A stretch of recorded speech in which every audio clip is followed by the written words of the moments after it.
Magandang gabi, ang oraso ay ganap ng alas 8:35 ng gabi. Ngayon ay ika-14 ng buwan ng Abril. At ngayon po ang simula ng Santo Santo, Semana Santa. Actually, nagsimula pa ng linggo, ang Semana Santa. Ngayon ay Lunes Santo.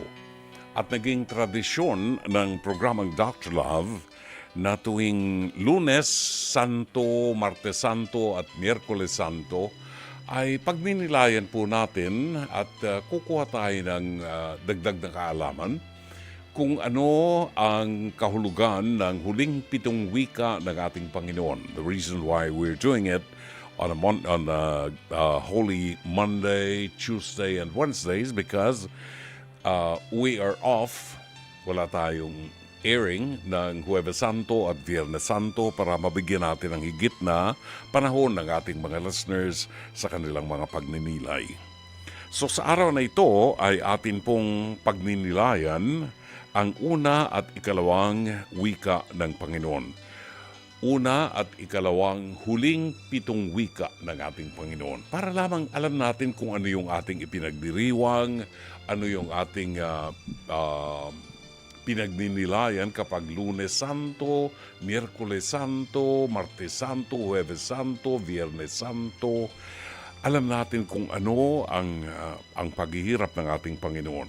At sa araw na ito, sisimulan natin ang pagninilay sa dalawang wika, dalawa sa mga huling wika ng ating Panginoon. Samantala, nais naming ihatid sa inyo ang mabuting balita sa araw na ito ng Lunes, ika-14 ng buwan ng Abril.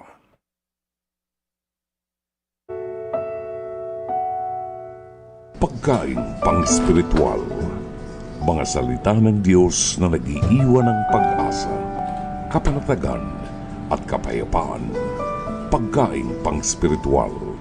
Hango sa bagong tipan ng banal na aklat. Pagkain pang-spiritual.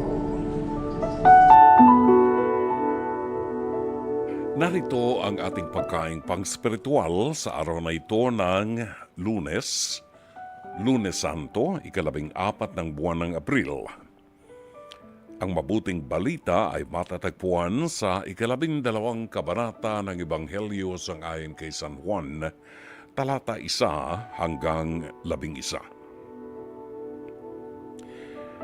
6 na araw bago sumapit ang pista ng Paskwa, si Jesus ay nagpunta sa Betania, kung saan nakatira si Lazaro na kanyang muling binuhay. Isang hapunan ang inihanda roon para sa kanya. Si Lazaro ay isa sa mga kasalo ni Jesus, samantalang si Marta naman ay tumutulong sa paglilingkod sa kanila. Kumuha naman si Maria ng isang bote ng mamahaling mabangong galing sa katas ng dalisay na nardo at ibinuhos sa mga paa ni Jesus. Pagkatapos pinunasan niya ang mga ito ng kanyang buhok at napuno ang buong bahay ng halimuyak ng pabango. Ito'y pinuna ni Judas Iscariote, ang alagad na magkakanulo sa kanya.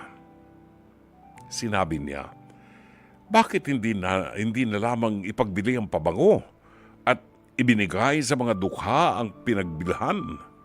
Maaaring umabot sa 300 salaping pilak ang halaga ng pabangong yan. Sinabi ni Judas hindi dahil sa siya'y may malasakit sa mga dukha, kundi dahil sa siya'y magnanakaw. Siya ang tagapagdala ng kanilang salapi at madalas niyang kinukupitan ito. Ngunit sinabi ni Jesus, pabayaan ninyo siya. Hayaan ninyong ilaan niya ito para sa araw ng aking libing. Habang panahoy kasama ninyo ang mga dukha, ngunit ako'y hindi ninyo kasama habang panahon. Nabalita ng maraming Hudyo na si Jesus ay nasa Betania, kaya't nagpunta sila roon upang makita siya at si Lazaro na kanyang muling binuhay. Kaya't binalak ng mga punong pari na ipapatay din si Lazaro. sapagkat dahil sa kanya'y maraming Hudyo ang humihiwalay na sa kanila at sumasampalataya kay Jesus. Mga kapatid, ang mabuting balita ng Panginoon. Pagkain pang-spiritual, mga salita ng Diyos na nag-iiwan ng pag-asa, kapanatagan at kapayapaan. Pagkain pang-spiritual, hango sa bagong tipan ng banal na aklat. Pagkain pang-spiritual. Maraming salamat. 20 minuto bago po alas 9 ng gabi. Atin lamang pong balikan ang Ebanghelyo sa araw na ito. And this reminds me of what I always buy when I go to Holy Land. Na hindi ko makita maski anong panig ng mundo. At ito ay yung tinatawag na Magdalena Nard. Magdalena Nard. Alam niyo, napakabango nitong pabangong ito that the small bottle like this costs about $60. That was several years back. Siguro ngayon umaabot na ng $70 to $80 ang isang maliit na boteng ganun. And I always buy that every time I go to Holy Land dahil kaiba ang amoy. Pag binuksan mo o in-spray mo yung pabango, buong bahay talaga umaamoy. At ang amoy niya ay napaka banal. I don't know if I can bring it tomorrow para maamoy ng ating staff dito at malaman nila kung ano yung ebanghelyo ngayon tungkol doon sa Magdalena Nard, kung tawagin, nardo. A very, very expensive perfume na ginagamit nung araw. Actually, hindi ito perfume na alcohol-based, oil-based ito. I'll try to bring the bottle tomorrow para maamoy ng ating mga kasama rito. Para malaman nila kung ano yung sinasabi ni Judas Iscariote na nanghihinayang siya sapagkat binuhusan ni Maria ng pabango, isang bote ng mamahaling pabangong galing sa katas ng dalisay na nardo ang ibinuhos niya sa paa ni Jesus at pinunasan niya ng kanyang buhok. Makikita natin ang pananaw ng isang tao. Makikita natin, kapatid, ang pananaw ni Judas Iscariote. At minsan, ganito rin tayo. Minsan ay nagiging Judas Iscariote rin tayo. Na kapag tayo tumutulong sa iba, minsan ay meron tayong second thought. Ibibigay ko ba? O wag na lang, sayang eh. Ganyan po si Judas Iscariote. Hindi naman sincero si Judas. Alam ng Panginoon yon. Ang sabi nga ng Panginoon, ang katotohanan niyan, hindi nang hihinayang si Judas Iscariote doon sa halaga ng pabango dahil umaabot siguro ng sangayon sa Ebanghelyo, maabot ng 300 salaping pilak ang halaga ng pabangong yan. Kung matatandaan po natin, ipinagkanulo niya ang ating Panginoon sa halagang 30 pirasong pilak lamang. Ito'y, ang pabangong ito ay nagkakahalaga ng 300 pirasong pilak. Times 10. Ang idea ni Judas Iscariote ay hindi ang panginayang sapagkat hindi niya maunawaan kung bakit pumayag si Jesus. Ang sabi niya, kung ito'y maibebenta natin, maibibigay pa natin sa mga mahihirap. Parang mga politiko natin ngayon, ano? Ibibigay daw sa mahihirap. Gustong tumakbo para maging senador, para makapagbigay ng pera sa mahihirap. Parang sa kanila manggagaling ang pera. Ganyan din si Judas Iscariote. Ngayon po nakikita natin sa mga politiko natin kumakampanya ngayon. na meron ding lumalabas na Judas Iscariote. Ang katotohanan, ang iniisip ni Judas, paano niya madudukutan o makukupitan kung sakali mang maibenta ang pabango? Subalit hindi pinigil ni Jesus si Maria na buhusan ng pabango ang kanyang paa na puro alikabok. Sapagkat ang sabi niya, ito'y paghahanda sa aking paglilibing. At ito rin, pabangong ito ang ginagamit noong araw sa mga bangkay na inililibing. Ang pabangong nardo na nagkakahalaga ng 300 salaping pilak. Nais ni Maria na luwalhatiin si Jesus. At ito'y bihira lamang mangyari. Sinamantala niya ang pagkakataon na nandun si Jesus at maluwalhati niya. At kahit man lamang yung pagbubuhos ng pabango sa kanyang mga paa ay makapagluwalhati kay Jesus buhat sa isang makasalanan na tumatanaw ng utang na loob sa muli niyang pagbuhay sa kapatid ni Maria. Ito ang Ebanghelyo sa araw na ito. 5 minuto makalipas ang 9:00 ng gabi, Lunes Santo, ating pagnilayan ang unang dalawang huling wika ng ating Panginoon sa bundok ng Golgota. Kapatid, ating pagnilayan. Matapos siyang pahirapan ay hinatulan ng Panginoon ng kamatayan. Sugatan ang kanyang katawan. At habang suot ang koronang tinik na puwersahang isinaksak sa kanyang ulo ng mga sundalong Romano, ay binalutan siya ng balabal na kulay purpura.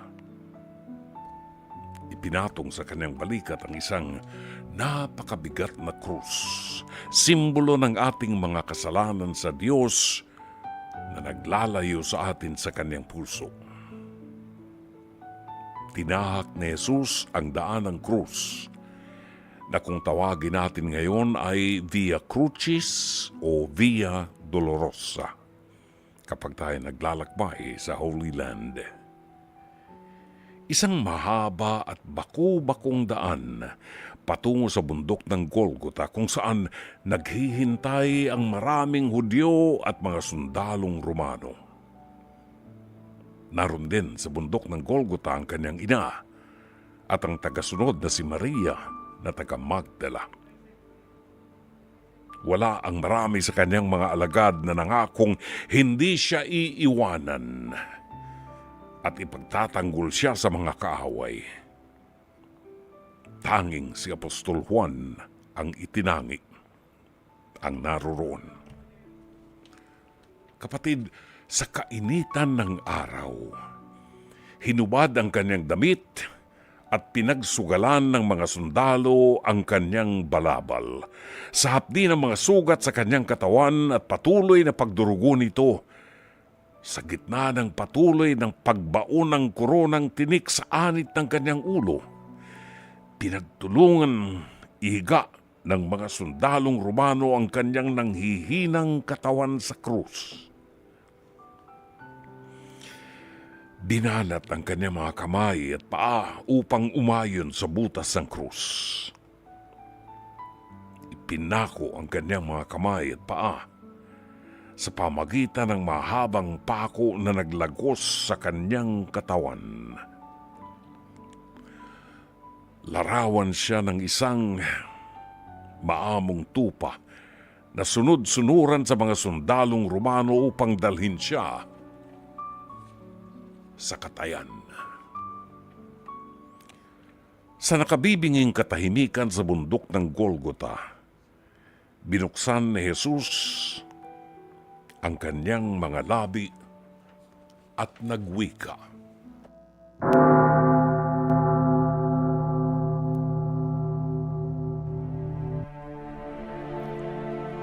Ama, patawarin mo sila sapagkat hindi nila nalalaman ang kanilang ginagawa.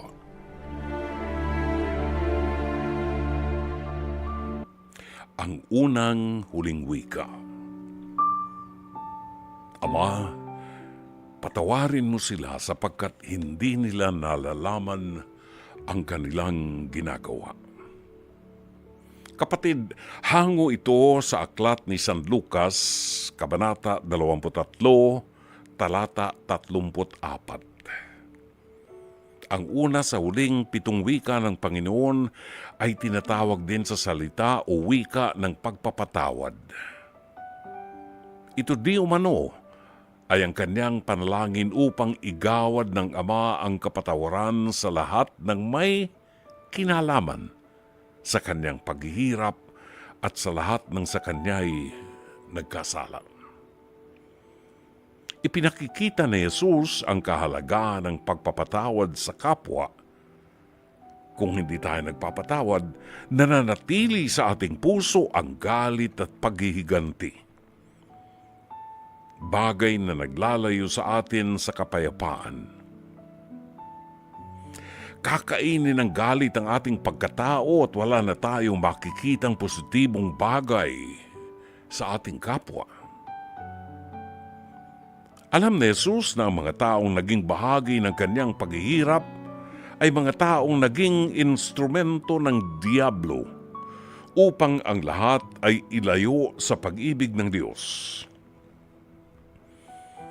Kung alam lamang ng mga taong ito ang dahilan kung bakit pinayagan ng Ama na maghirap at mamatay sa krus ang kanyang bugtong na anak.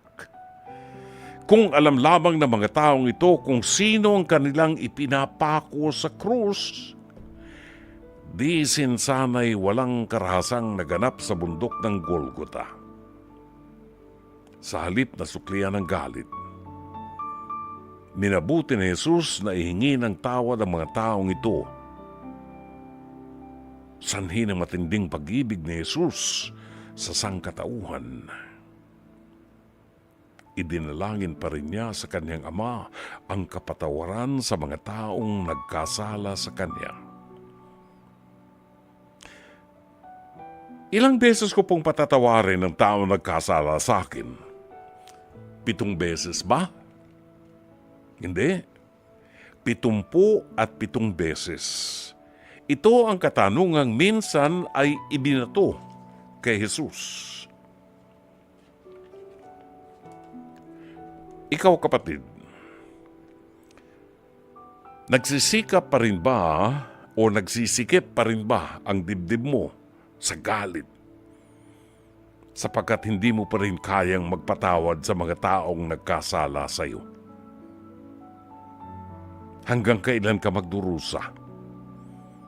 Kung magpapatawad ka, matatanggap mo ang kalayaan at kapayapaan na ipinagkakait sa iyo ng Diablo. Isa sa pinakamahirap kapatid na gawin ay ang pagpapatawad. Lalo na kung punong-puno ng galit ang puso mo. Lalo na kung napakataas ng pride natin. At sa maraming pagkakataon na kahit nakikita ko sa face-to-face, minsan ay magandang panoorin ang kilos ng mga tao na nakita nating talagang hirap na hirap sila sa kalooban sapagkat punong-puno ng galit ang kanilang puso. Subalit ayaw magpatawad. Tinabaga, ang pagpapatawad ay simbolo ng kahinaan. Subalit ito ang aral na iniiwan ng Panginoon. Na matuto tayong magpatawad sa mga taong nagkasala sa atin. Ito ang aral ng Panginoon na kahit na siya na anak ng Diyos at walang bahid ng kasalanan ay pinako sa krus Hindi dahilan sa kanyang kasalanan, kundi sa dahilan ng kasalanan ng tao. Ang kanyang buhay ay kanyang inilaan upang ang bawat isa ay tumanggap ng kapatawaran. Kapatid, yakapin mo si Jesus at ang mga aral ng krus. Magpatawad ka. Ngayon din, ipagsasama kita sa paraiso. Hinango ang wikang ito sa Ebanghelyo sangayon kay San Lucas, 23 kabanata, talata 43. Higit na kilala ito sa tawag na wika ng kaligtasan. Sangayon sa Ebanghelyo ni San Lucas, ipinako si Jesus sa krus sa gitna ng dalawang kilalang mga magnanakaw, sina Dimas at Hestas. Si Dimas ay naniniwalang walang kasalanan si Jesus sa mga akusasyon na ipinupukol sa kanya ng mga matataas na pari. Si Dimas na kumilala sa kanyang mga kasalanang nagawa sa lipunan ay nagsabi na wala siyang kasalanan. Hindi siya marapat na parusahan ng ganito. Kami na mga magnanakaw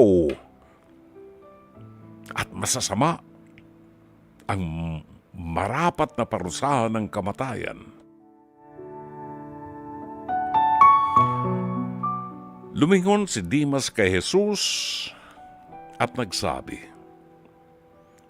alalahanin mo ko pagdating mo sa iyong kaharian. Tumugon si Jesus, ngayon din, ipagsasama kita sa paraiso.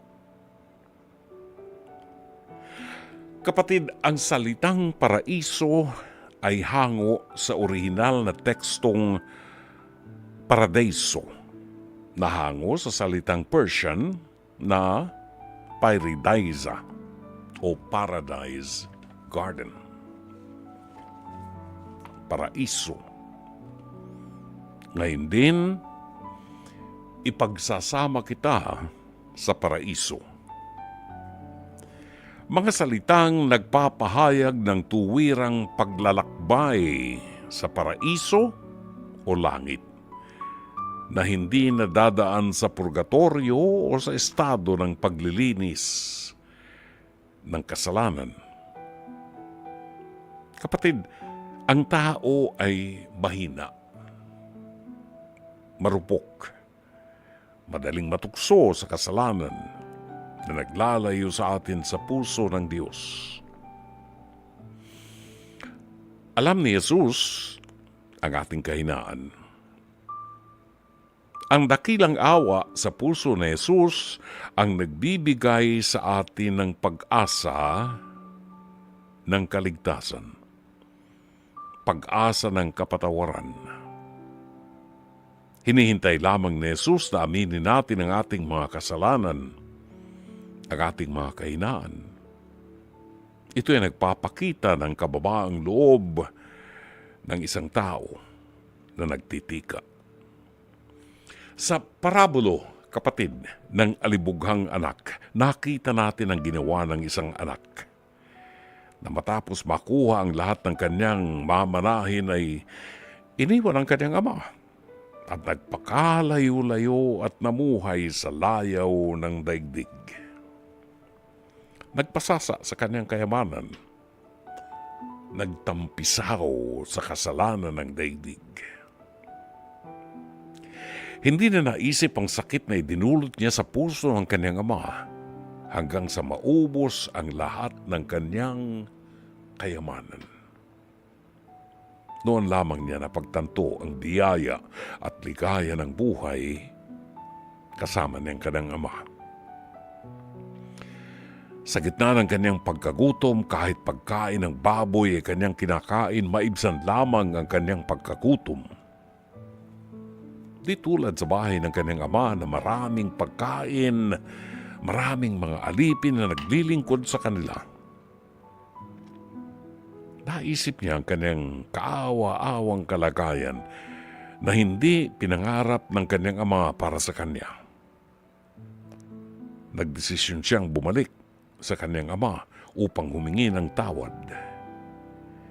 Winika niya, sasabihin ko sa aking ama, Ama, igawad mo sa akin ang iyong pagpapatawad. Hindi ako karapat dapat na tawagin mong anak, subalit pinagsisisihan ko ang lahat ng aking nagawa. Napakagandang parabolo. Lingid sa kanyang kaalaman sa mahabang panahon ng kanyang pagkawala sa tahanan ng kanyang ama. Tuwing lulubog ang araw ay nakatingin ang kanyang ama sa malayo. Umaasang isang araw ay muling magbabalik ang kanyang alibughang anak.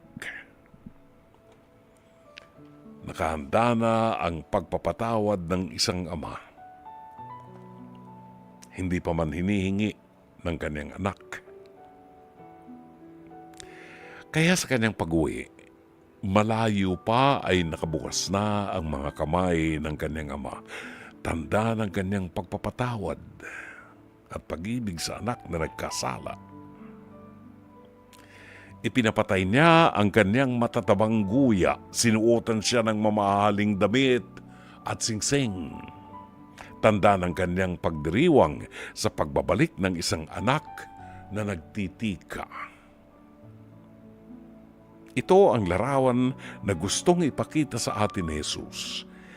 Ipinangako niya na ipagsasama niya tayo sa kanyang paraiso. Paraisong kapalit ng pagtitika sa ating mga kasalanan. Itinatag ni Jesus ang sakramento ng rekonsiliasyon o Sacrament of Penance o sakramento ng kumpisal. Ito ang daan sa muli nating pakikiisa sa Diyos na ating Ama. Kapatid, ang panahon ng Semana Santa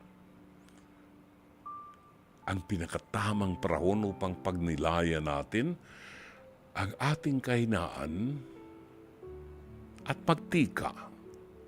Pagsisihan ang kasalanang nagawa natin na naglayo sa atin sa puso ng Diyos. Ina, narito ang iyong anak. Narito ang iyong ina. Ito ang ikatlong wika ng Panginoon habang siya'y nakabayubay sa krus. Sangayon sa Ebanghelyo ni San Juan, sa 19 na kabanata, talata 26 hanggang 27. Nang makita na Jesus ang kanyang ina at ang kanyang itinatanging disipulo na si Juan, sinabi niya sa kanyang ina, Babae, narito ang iyong anak. At sa kanyang disipulo, winika niya, Hayan ang iyong ina. At magmula sa oras na iyon, ipinagsama ng kanyang disipulo ang kanyang ina. It is traditionally called the word of relationship. Sa ikatlong wika, ay pinagkatiwala niya sa kanyang ina, ang kanyang ina sa kanyang apostol na itinatangi. Punahin natin ang katagang ginamit ni Jesus para sa kanyang ina. Hindi niya tinawag na ina o mother. Ginamit niya ang katagang babae. Sa salitang Griego, ang salitang babae ay nagpapahayag ng isang malalim na paggalang at paglalambing. Maaring isipin ng ilan na ito'y pagtawag ng kawalang galang kay Maria na kanyang ina. Subalit kung ating babalikan ang ilang bahagi sa Biblia, pinaniniwalaan ng maraming Katolikong paham sa Biblia, ang pagtawag kay Maria ng babae ay ang pagkilala sa kanya sa babae sa aklat ng Henesis sa 3 kabanata talata 15 at ng katagang a woman clothed with the sun sa Apokalipsis o Revelation chapter 12. Sa makatuwid, ang pagtawag kay Maria ng babae ay pagpapatunay lamang ng kadakilaan ng paggalang kay Maria bilang ikalawang Eva. Kung ang unang Eva ay mahina at naging dahilan ng pagkakasala at pagkakalugmok ng tao sa kasalanan na nagdulot ng kamatayan, dahilan kay Eva, ang unang Eva. Ang ikalawang Eva na si Maria ang nagkaloob naman ng buhay sa kanyang anak na isinilang niya, minahal at inalagaan, at sa kamatayan ng kanyang anak na ito ay nagbigay ng kaligtasan sa tao.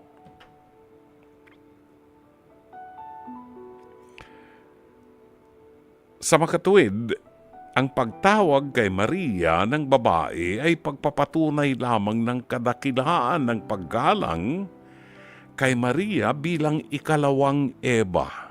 Kung si Eva, ang babaeng nagdulot ng kapahamakan at kasalanan at kamatayan, sa sanlibutan, si Maria naman ang pangalawang Eva na nagsilang ng taong magbibigay ng buhay na walang hanggan sa sanlibutan. Nakita niyong comparison, kapatid, sa unang Eva at kay Maria na pangalawang Eva. The woman clothed with the sun, sang-ayon sa Revelation o Apokalipsis. Maaari ding i-consider na ang pagtawag ni Jesus ng babae kay Maria ay pagpapahayag ng kanyang kapangyarihan bilang anak ng Diyos. Ang Diyos na nagtatagubilin sa isang mortal na tulad natin. Si Jesus ay anak ng Diyos na nagsasalita sa isang mortal na tinawag niyang babae. Sa 2 wika ay pinagkatiwala ni Jesus ang kanyang mga tagasunod sa pangangalaga ni Maria. Sino man na kumilala kay Jesus bilang tagapagligtas, sino man na kumilala kay Jesus bilang anak ng Diyos at tagapagligtas ng tao, Savior, ay pumapailalim sa pangyayaring ito sa pangangalaga ni Maria. Whether you like it or not, talikuran niyo man si Maria dahil hindi itong itinuturo ng inyong relihiyon, hindi niyo mababago ang kasaysayan na kayo ay ipinagkatiwala ni Jesus upang pangalagaan at arugain at mahalin ni Maria na kanyang ina. That is why she is called the Mother of the Church. Mater Ecclesia.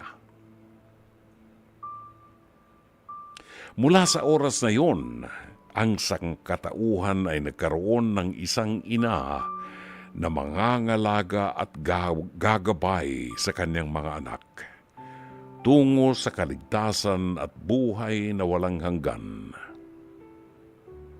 Si Maria ang ina ng anak ng Diyos, Mater Dei.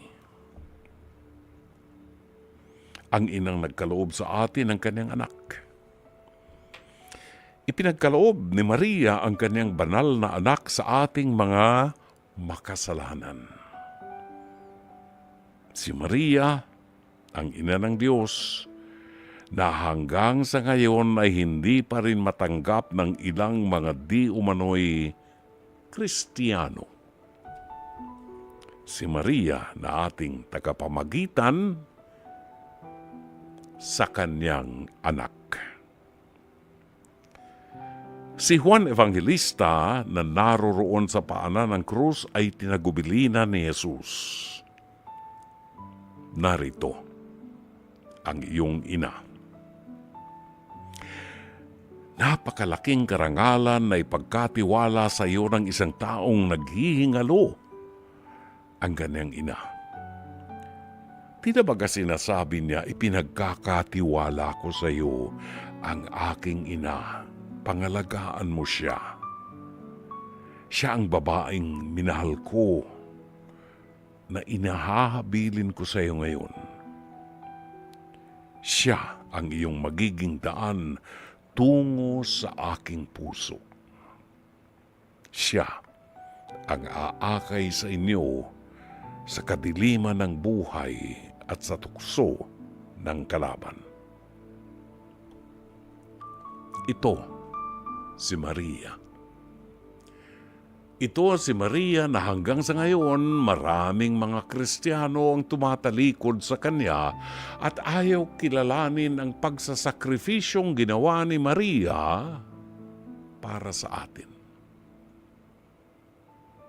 Kung wala si Maria at hindi siya nakiisa sa plano ng Diyos, wala tayong kaligtasan, wala tayong Savior. Kung hindi nakiisa si Maria sa plano ng Diyos, saan nandun si Jesus? Tandaan natin, malaya si Maria na tanggihan ang offer ng Diyos sa kanya. Subalit alam niya sa kanyang puso kung sino ang Diyos at kung paano dapat pagtiwalaan ng Diyos. Kapatid, gaano mo pinahahalagahan ang relasyon mo kay Maria? Tinutupad mo ba ang tagubilin niya na pagdarasal ng Santo Rosario araw-araw? May panahon ka ba sa mga pagninilay kasama ni Maria? Ang ating oras, 10 minuto bago po mag-alas 10 ng gabi. Kayo nakikinig sa palatuntunang Dr. Love Radio Show. At ngayong Lunes Santo ay atin pong tinalakay ang 3 sa 7 huling wika ng ating Panginoon. Nais namin kayong pasalamatan sa inyong patuloy na pagtitiwala sa programang ito at sana po sa pamagitan ng programang ito, lalo sa mga panahong ito ng mga pagninilay natin, ay maihatid namin sa inyo ang mabuting balita ng ating kaligtasan. I am here, inawit sa atin ni John Young, if you still remember John Young, anak yan ni Mila Del Sol, no? At yung awiting I Am Your Mother, nagbibigay sa atin ng lakas, ng pag-asa na bagamat tayo ay dumadaan sa mga pagsubok ng buhay at kadiliman ng buhay na tila baga wala nang nakauunawa sa atin. Nariyan pa rin si Maria na ating ina na hindi tayo iniiwanan ayon sa tagubilin ng kanyang anak. Narito ang isang awit ng papuri kay Maria